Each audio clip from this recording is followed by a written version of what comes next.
بسم اللہ الرحمن الرحیم والصلاة والسلام علی رسولہ الکریم وعلی آلہ وصحبہ اجمعین، اما بعد۔ میرے محترم بھائیوں، بہنوں، بچوں، بچیوں، عزیزوں، جاننے والے، نہ جاننے والے، السلام علیکم ورحمۃ اللہ وبرکاتہ۔ کچھ دنوں سے میں قرآن سے اللہ کی پسندیدہ ہستیاں کون ہیں، کہ اللہ کس کو پسند کرتا ہے، ولی دوست کو کہتے ہیں۔ تو اللہ کا دوست کون ہے؟ وہ یہ کوئی وراثتی چیز نہیں ہے کہ ایک بڑے اولیاء اللہ تھے تو اب ان کا بیٹا بھی انہی جیسا ہوگا۔ ہمارے یہاں وراثت چلتی ہے کہ بڑے بزرگ کا بیٹا بھی بزرگ بن جاتا ہے، چاہے وہ کلین شیو ہو، وہ لوگ اس کے پاؤں چوم رہے ہوتے ہیں، جہالت ہے۔ تو آج میں تھوڑا سا سورہ بنی اسرائیل ہے، اس میں بھی سارے اخلاق بیان ہوئے۔ میرے بھائی بہنوں، ایمان لانے کے بعد انسان بنتا ہے، اور اس کے بعد اس کی قیمت، اس کا بڑا پن، اس کی وجاہت، اس کی شرافت وہ پیسوں سے نہیں ہوتی۔ پیسوں سے انسان مالدار تو ہو جاتا ہے، بڑا نہیں بنتا، بڑا نہیں بنتا۔ ہمارا علم غلط ہو گیا۔ بڑا بڑا بندہ جے بول دیا 3 ملین، یہ 200 مربع، یہ نوابہ فلانا ہے، نوابہ فلانا ہے۔ میرے بھائیو، یہ بالکل غلط علم ہے۔ بڑا وہ ہے جسے اللہ پسند کرے، بڑا وہ ہے جو میرے نبی کی زندگی کے پیچھے چلے، بڑا وہ ہے جس سے اللہ تعالیٰ راضی ہو جائے، باقی سب چھوٹے چھوٹے ہیں۔ تو آج ایک تیسری جگہ سے میں کچھ باتیں قرآن سے عرض کروں گا جن کا تعلق ہمارے ایمان سے بھی ہے، اخلاق سے بھی ہے۔ وہ ہے بسم اللہ الرحمن الرحیم، وَقَضَىٰ رَبُّكَ أَلَّا تَعْبُدُوا إِلَّا إِيَّاهُ بِالْوَالِدَيْنِ إِحْسَانًا إِمَّا يَبْلُغَنَّ عِندَكَ الْكِبَرَ أَحَدُهُمَا أَوْ كِلَاهُمَا فَلَا تَقُل لَّهُمَا أُفٍّ وَلَا تَنْهَرْهُمَا وَقُل لَّهُمَا قَوْلًا كَرِيمًا وَاخْفِضْ لَهُمَا جَنَاحَ الذُّلِّ مِنَ الرَّحْمَةِ وَقُل رَّبِّ ارْحَمْهُمَا كَمَا رَبَّيَانِي صَغِيرًا۔ یہ بہت بڑا مضمون ہے۔ اللہ نے قرآن بھر دیا والدین کے خدمت کے لیے، والدین کی اطاعت کے لیے، والدین کی ماننے کے لیے۔ پہلا جملہ ہے اور تیرے رب نے فیصلہ کیا، ایک مطلب۔ دوسرا، اور تیرے رب نے حکم کیا کہ بندگی صرف اللہ کی ہے، بندگی صرف اللہ کی ہے۔ عبد اسے کہتے ہیں جو ہر بات پہ سر جھکا دے، عبد اسے کہتے ہیں جو ہر بات پہ بچھ جائے، اس کو عبد کہتے ہیں۔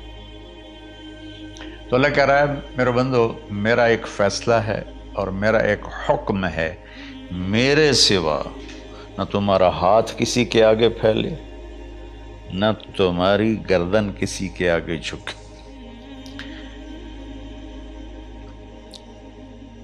ایک دوسرے سے مدد لینا، اس کو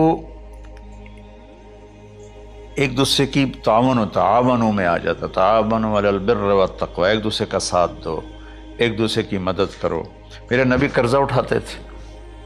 میرے نبی جب انتقال ہوا تو آپ کی زرہ 9 وسق پر، وسق 5 من کا ہوتا ہے، تو وہ جو کے بدلے آپ نے زرہ رکھوائی تھی کہ جب میں تمہیں ادا کروں گا زرہ لے لوں گا، اور آپ کا انتقال ہو گیا، آپ زرہ اپنی واپس نہیں لے سکے۔ وہ چیزیں جن کا تعلق صرف اللہ کی ذات سے ہے اور کوئی نہیں کر سکتا، اس میں صرف اللہ کے آگے ہاتھ پھیلا، جیسے ہم کہتے ہیں مدد، نصرت۔ اللہ کہتا میں ہوں، الا ان نصر اللہ قریب، سنو میری مدد تمہارے قریب ہے۔ تو اللہ تعبدوا الا ایاہ، بس ایک چھوٹا سا جملہ اللہ نے یہاں کیا، چونکہ یہاں اللہ نے والدین اور اخلاق بتانے تھے تو اپنے لیے صرف ایک جملہ بولا، باقی باتیں بھی اللہ کے لیے ہیں، لیکن اللہ نے میری بندگی، اس بندگی سے مراد 5 وقت کی نماز نہیں ہے، حج، روزہ، زکوٰۃ نہیں ہے اس کی مراد، یہ ساری باتیں داخل ہیں، اور اس کے ساتھ 24 گھنٹے کی زندگی اللہ کی مرضی پر گزارو، نفع آئے تو شکر ادا کرو، نقصان ہو تو صبر کرو، برداشت کرو، پھر بھی شکر ادا کرو، کہ میرا رب یہ کہہ رہا ہے کہ میں نے صرف اللہ سے تعلق جوڑنا ہے۔ اللہ کے نبی نے اپنے چچا زاد بھائی عبداللہ بن عباس سے فرمایا کہ یا غلام،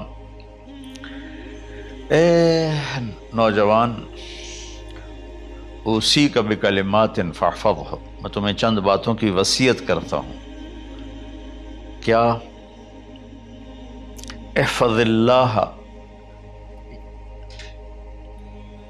احفظ اللہ یحفظک اللہ، یحفظک اللہ، اللہ کے اوامر کی حفاظت کر، اللہ تیری حفاظت کرے گا۔ احفظ اللہ تجدہ تجاہک، تو اللہ کے اوامر، اسلام، حلال حرام کی پہچان کر کے زندگی گزار تو اللہ کو ہر وقت تو اپنی مدد کے لیے تیار پائے گا۔ اور لمبی حدیث ہے، عشاء کی نماز کا وقت ہو رہا ہے، اس میں وہ جملہ جو اس میرے مضمون سے متعلق ہے، وَإِذَا سَأَلْتَ فَاسْأَلِ اللَّهِ، جب بھی مانگو اللہ سے مانگو، جب بھی مانگو اللہ سے مانگو، اللہ کے سوا کوئی دینے والا نہیں ہے، صرف اللہ ہے دینے کے لیے۔ وَإِذَا اسْتَعَنْتَ فَاسْتَعِنْ بِاللَّهِ، اور جب مدد کے لیے ہاتھ اٹھاؤ تو صرف اللہ کو پکارو، جب ضرورت حاجت کے لیے، مدد کے لیے ہاتھ اٹھاؤ تو اپنے اللہ کو پکارو۔ تو یہ حدیث کی بات بھی ہے، جو قرآن کی بات بھی ہے۔ اس کے بعد آگے اللہ کہتا ہے وَبِالْوَالِدَيْنِ إِحْسَانًا، اور اپنے والدین کے ساتھ احسان کرو۔ احسان کا کیا مطلب ہے؟ اللہ آگے اسی کی تشریح کر رہا ہے۔ ویسے احسان کا مطلب عربی میں ہوتا ہے، یہ جو ہمارا اردو کا احسان ہے، میں تیرے تو احسان کیتا ہے تو ہوں میں نالے کی کر رہے ہیں، یہ بھی مطلب ہے، لیکن احسان کا اصل مطلب ہوتا ہے، احسان حسن سے ہے، حسن، حسن سے الف، 2 الف ملے اور احسان بن گیا۔ احسان کا مطلب ہوتا ہے کسی بھی کام کو جو دنیا کا ہے، دین کا ہے، اسے انتہائی خوبصورت طریقے سے کرنا۔ جیسے کسی دلہن کا میک اپ ہوتا ہے نا، تو 5-6 گھنٹے 4 گھنٹے کے بعد وہ کہتی ہے، جو ہوتی ہے اس کا میک اپ کرنے والی، کہ جی بس یہ مکمل ہو گیا ہے اور اب اس سے آگے نہیں ہے۔ تو آخری انتہا، اچھائی کی آخری انتہا پر پہنچ کے کام کرنے کو احسان کہتے ہیں۔ تو میرا اللہ کہہ رہا ہے، میرے بندو، اپنے والدین کے ساتھ وہ کرو کہ جو بھلائی کی، خدمت کی، ماننے کی آخری حد ہے۔ سبحان اللہ۔ وبالوالدین احسان، بالوالدین پہلے ہے، احسان بعد میں ہے۔ اللہ تعالیٰ نے باقی سب کو پیچھے کر کے فرمایا کہ دیکھو، خاص طور پہ ماں باپ کے ساتھ وہ رویہ کرو کہ ان کے دل سے دعائیں نکلیں۔ چند دن پہلے ایک والد یوں ہاتھ اٹھا کے کہہ رہا تھا اپنے بیٹے، اکلوتا بیٹا، میں منگنا اللہ کو لو، اللہ تینوں چاہ لگے۔ باپ بیٹے کے لیے یہ دعا مانگ رہا تھا، اور بیٹا اکیلا ہے، یہ بد دعا باپ کر رہا تھا۔ تو بھائیو، ایسی اولاد نہ بنو جس ماں نے پیٹ میں 9 مہینے اٹھایا، پھر جننے کی تکلیف برداشت کی۔ ایک شخص آیا حضرت عبید بن عمیر کے پاس کہ حضرت، میں نے ماں کو اپنے کندھے پہ بٹھا کے پیدل حج کرایا ہے، مینا لے گیا، عرفات لے گیا، مزدلفہ، پھر مینا، پھر مکہ، تو کیا میں نے ماں کا حق ادا کر دیا؟ میں نے فرمایا ولا تلقۃ واحدہ، بیٹا ابھی ایک تلقہ کا حق بھی ادا نہیں ہو۔ تلقہ کسے کہتے ہیں؟ جب بچہ پیدا ہونے کا وقت آتا ہے تو ماں کو دردوں کی لہریں اٹھتی ہیں، وہ اتنی خوفناک ہوتی ہیں کہ ماں چیخ چیخ کے رہ جاتی ہے، اور بعض اوقات ڈیلیوری لیٹ ہو جاتی ہے تو وہ تڑپتی ہے، روتی ہے۔ وہ جو لہریں ہیں نا پیٹ میں آتی ہیں جاتی ہیں، آتی ہیں جاتی ہیں، ایک لہر جو درد کی اٹھتی ہے اس کو کہتے ہیں طلقہ۔ میں قربان جاؤں، انہوں نے فرمایا بیٹا ابھی تیری ماں نے جو تجھے جنا تھا اس وقت جو تجھے درد، وہ تیری ماں نے درد کی لہریں برداشت کی تھیں، اس میں سے ایک لہر کا بھی حق ادا نہیں ہوا، یعنی کہ حق ادا ہو ہی نہیں سکتا۔ یہ مطلب کہ حق ادا ہو ہی نہیں سکتا، کہ بیٹا ابھی ایک کا بھی نہیں۔ پھر حضرت عبداللہ بن عمر سے ایک شخص نے پوچھا کہ اچھا یہ جو آدمی تھا یہ خراسان، یہ ایران میں ہے اور افغانستان میں، یہاں سے ماں کو پیدل کندھے پہ بٹھا کے مکے پہنچا تھا، اندازہ لگا اس نے کتنی مشقت اٹھائی۔ اور عبید اللہ بن عمیر کہتے ہیں بیٹا ابھی ایک لہر کا حق ادا نہیں ہوگا۔ یہی سوال حضرت عبداللہ بن عمر سے کیا ایک شخص نے کہ حضرت میں نے اپنی ماں کو حج کرایا ہے، سارا میں نے پیدل کرایا ہے اور کندھے پہ اٹھا کے کرایا ہے، تو کیا میں نے ماں کا حق ادا کر دیا؟ وَلَا زَفْرَةً وَاحِدًا وَلَا زَفْرَةً وَاحِدًا۔ کہ بیٹا تیری ماں نے تجھے پالتے ہوئے جو تھک تھک کے لمبے لمبے سانس لیے، ہوکے بھرے، ابھی ایک ہوکے کا حق بھی ادا نہیں ہوا، یعنی حق ادا ہو ہی نہیں سکتا۔ تو احسان کے آگے تشریح آ رہی ہے۔ تو آج میں صرف اتنی بات کروں گا کہ میرے بھائیوں، میری بہنوں، میرے بچوں، میری بچیوں، اللہ کے واسطے ماں باپ کو دکھ نہ دینا ورنہ اللہ بھی ناراض ہو جائے گا۔ چند دن پہلے ایک بچہ بچی میرے پاس آئے، دونوں میڈیکل اسٹوڈنٹ تھے، کہ ہم شادی کرنا چاہتے ہیں۔ تو بچی نے کہا جی میرے والدین ناراض ہیں، وہ نہیں، اس رشتے پر راضی نہیں ہیں۔ تو میرے باپ کہتے ہیں اگر تو نے یہاں رشتہ کیا تو تیری میری ایک درمیان ایک خط آئے، کھچ جائے گا، خلیج، ہم اس پار نہیں آئیں گے تو اس پار نہیں آئے گی۔ میں نے کہا بیٹی جس ماں نے تجھے 9 مہینے پیٹ میں پالا، 2 سال تجھے دودھ پلایا، تیری پوٹیاں پیشاب صاف کیا، تجھے پیمپر باندھے، تجھے اٹھ کے راتوں کو اپنی چھاتی سے دودھ پلایا، کیا اب اس کا اتنا بھی حق نہیں کہ تم اس کی رائے کا احترام کرو؟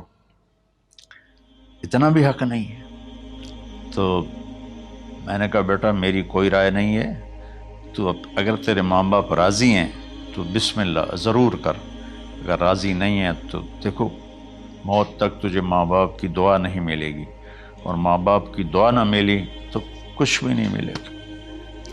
تو بھائیو دوستو، خاص طور پر آج کے کالج کے نوجوان بچے بچیاں یہ ماں باپ کے ساتھ بہت بدتمیزی کرتے ہیں، چونکہ اس میں والدین کا پہلا قصور ہے کہ انہوں نے ان کو دین نہیں سکھایا۔ بچپن میں انگلش میڈیم سکول، پھر او لیول، پھر اے لیول، تو انہیں کیا پتہ ماں کون ہے باپ کون ہے۔ ایک پرانی بات ہے، ایک شخص اپنے بیٹے کو لے کر آیا کہ یہ میرا بچہ ہے اور یہ فلاں جگہ شادی کرنا چاہتا ہے اور ہم میں سے کسی کی رائے نہیں ہے اور یہ مانتا نہیں ہے، اور اس کے ساتھ اس نے نا دھاڑے مار کے رونا شروع کیا۔ تو میں نے بچے کو دیکھا تو یوں کر کے بیٹھا تھا، اس کا باپ رو رہا ہے، ہچ کیوں تو ایسے بیٹھا ہو۔ تو مجھے اچانک خیال آیا، میں نے کہا شیخ صاحب اس کو کہاں پڑھایا تھا؟ کہا جی امریکن اسکول۔ اس کے بعد کہ جو اس کے بعد آسٹریلیا بھیجا تھا مزید تعلیم کے لیے۔ ان کے شیخ صاحب اس بچے کا کوئی قصور نہیں، آپ کا قصور ہے، اس کو تو پتہ ہی نہیں میری ماں کیا ہے میرا باپ کیا ہے۔ ایک ہماری تہذیب تھی وہ ختم ہو گئی ہے، اس میں علم نہیں بھی تھا تو ماں باپ کا۔ میں نے اپنی آنکھوں سے دیکھا، میں نے اپنے دادا کو دیکھا لیکن مجھے یاد نہیں، لیکن جو میرے دادا کے چھوٹے بھائی تھے ان کو میں سنبھلتا ہوں، ان کو میں نے دیکھا ہے، 3ری 4تھی جماعت تک میں تھا، 61 میں ان کا انتقال ہوا، میری 9 سال عمر تھی، تو 8 سال۔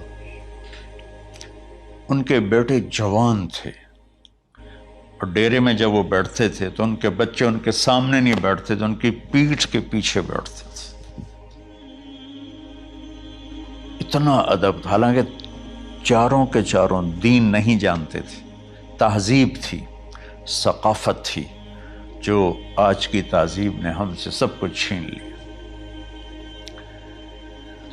اب بھی آپ جاؤ بیٹا تھر پار کر میں گیا ہوں 2-3 دفعہ، اور وہاں مسلمان نہیں، ہندو عورتیں جب گاڑی گزرتی ہے تو گھونگھٹ کو نیچے کر لیتی ہیں، اپنا چہرے کو فوراً چھپا لیتی ہیں۔ تو خیر بہرحال میں نے کہا شیخ صاحب اس بچے کا قصور نہیں، آپ کا قصور ہے، تو میرے بچوں اپنے ماں باپ کو خوش کرو، راضی کرو۔ ان کا راضی ہونا اللہ کی رضا ہے۔